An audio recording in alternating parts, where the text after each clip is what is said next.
show you how to lunge. And first of all, we're going to look at the tack and the safety of the tack before lunging.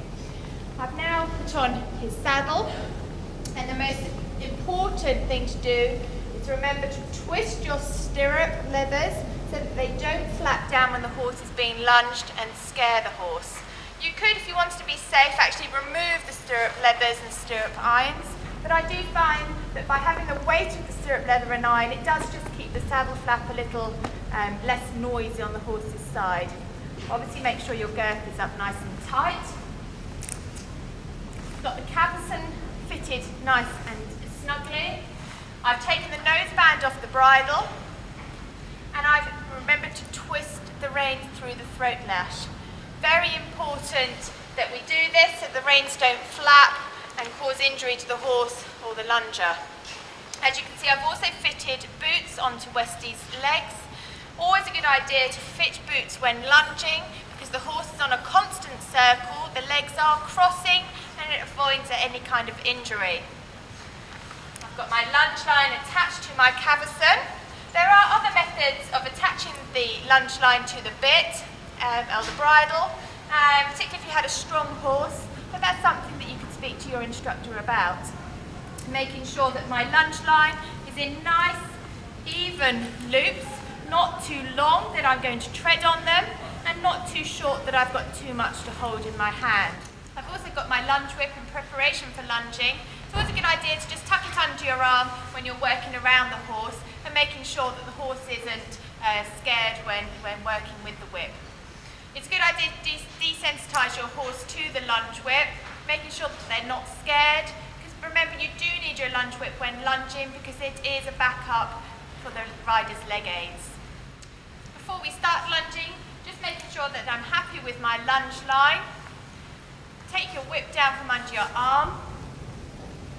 Just take one step back so that you're level with the horse's saddle and ask the horse to walk on. Good boy, walk on. Good. You can just take another step back. And remembering to let the lunge line out and allow the horse to go out on your circle.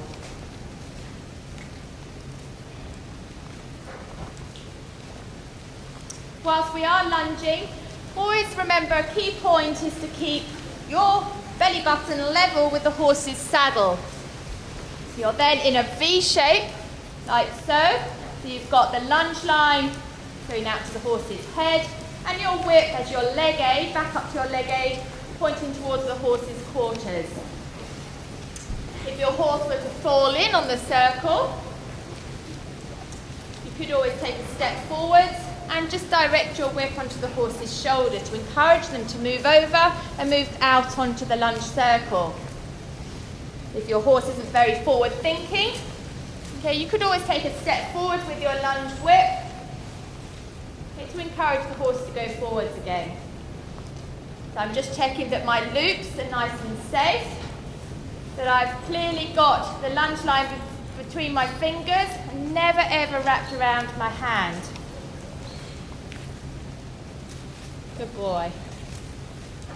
So encouraging the horse. Good boy. Nice, loud voice aids. The Westie's out on a large circle now. Ideally, you want your circle size to be about 18 metres. Okay, 20 metres will be the whole width of the school. And you certainly wouldn't want them on any circle smaller than 15 metres. It is quite strenuous for the horse working on a circle, so the larger the circle, the better. But obviously you need to remember to stay in control at all times. You don't have to stand still when lunging. There's no reason why you can't walk a little circle with a horse. Particularly if you had a horse that wasn't forward thinking. There's no reason why you couldn't walk a small circle yourself. Just remembering when you're standing, always crossing the leg over and to the side, never backwards, because that would encourage the horse to fall in on his lunge circle. A nice, clear voice aids, encouraging the horse, rewarding the horse at all times.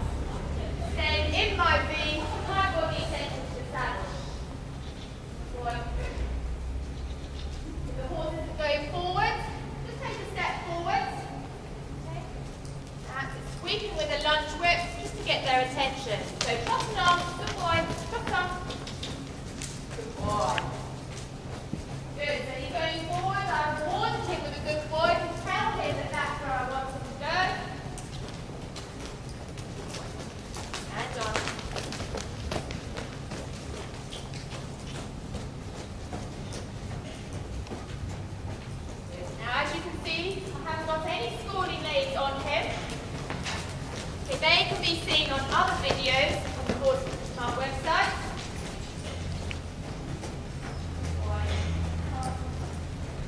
Just encouraging him to go forwards. When you're lunging, you would never want to lunge for more than half an hour maximum, ideally about 20 minutes. So a good 5 minutes to warm up, 10 minutes to work on the horse through your transitions, through the horse's paces, and then 5 minutes to cool down and allow the horse to stretch and relax at the end. Good boy, and walk. Good, so West is very responsive to my voice aids. Forwards to walk. Now I'm going to ask him to halt, and I'll show you how to change the rein. And stand. Snap hand. So now he's been brought forward into walk. He's nice and relaxed.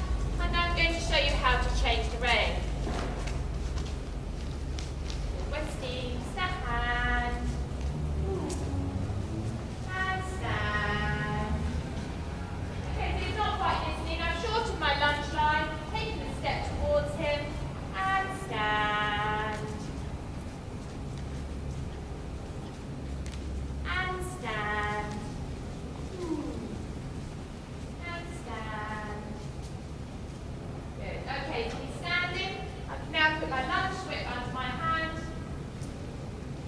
and take up the excess lunge line and to the front. I then bring him into the centre of the circle. I would then go back to the other side, making sure my lunge line again is in nice neat loops, and then I'm ready to go on the other rein. I hope you've enjoyed watching your short video on how to lunge.